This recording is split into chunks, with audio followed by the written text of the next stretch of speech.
Grabe nga yung cravings ni Mrs. kaya umabot na kami ng Putulapayaw, Cordillera Administrative Region, Philippines para matikman ang masarap na Mickey ng Dalis ngiting tagumpay yarn. Grabe nga naman, sa halagang 60 pesos, ganito nakalaki yung isa-serve nila sa inyo. Tignan nyo naman, mas malaki pa sa dakulat ko. Nagpaad nga rin pala ako ng fresh egg para maging fresh naman kahit papano yung pagrurupa ko. Meron nga rin pala silang ibibigay na sili para umapgas yung kuriit mo. Kung kayo nakarupa, tabangan tayo.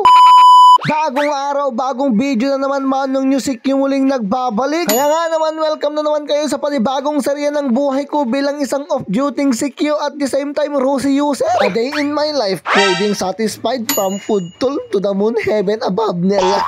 For the go. Habang nagdra-drive nga ako dito mga beshiwakness ko, I drive you crazy.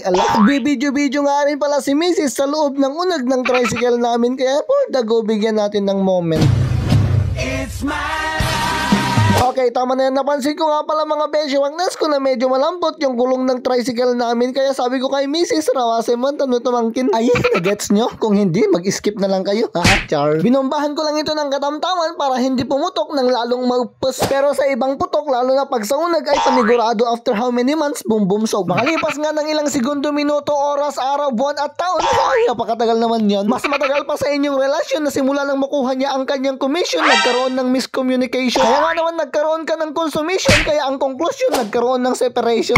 Ay, nagadumutan nga syun eto, basta siyak man nakipunsyon. Best ingratulation, nakarating na nga kami sa Putulapayaw, Pilipinas kung mahal. Dumiretso nga lang pala kami sa may Rosie Company para kunin yung plate number ng motor namin, Arellano Macawel Yard. Sakto nga pala mga beshiwakness ko na araw ng market day nila dito, kaya di magas na kami for the go. Bumili nga lang pala kami ng kakanin para meron kaming makain, di ba? Basic. Meron nga rin pala kita si Mrs. na damit na bagay sa anak namin, iso nga inalamin, total mayaman naman kami, mayaman sa tikkab nila. Meron nga rin pala ako dito nakitang damit na pwede pang JS prom, pero pag sinuot ko to baka sabihan nila akong pastor tinuang nila, bagay man. Bumili nga rin pala kami ng rabong, in English bamburots, tama ba? Basta di ka mo kasi jalatan. At dahil malamig ang panahon, napabili na nga rin pala ako ng ganito, takuri whistling whistle blower nanap. At heto na nga ang pinaka-exciting part, nung matapos na kaming mag-market ay dumiretso na kami sa may Dalis Mickey House. Ngiting tagumpay yan, abot to the heaven above. At dito nga ay merong sinabsabi si Mrs. Pinapapala niya yung kapatid niyang si Ina. Mickey.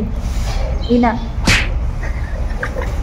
Pakalipas nga ng ilang minutong paghihintay ay sa wakas dumating na nga yung Mickey na aming pinakahihintay. Niya basta kasjay. Tignan niyo naman mga beshiwakness ko, napakalaki ng bowl nila dito, hindi pa yan yung pinakamahal. Work 60 pesos lang itong in-order namin mga beshiwakness ko, pero panigurado mabsog tayo 2 yen. Meron nga rin pala silang pa-ads on, kaya nagpa-add ako ng fresh egg dito para kahit papano maging fresh naman yung rupa ko.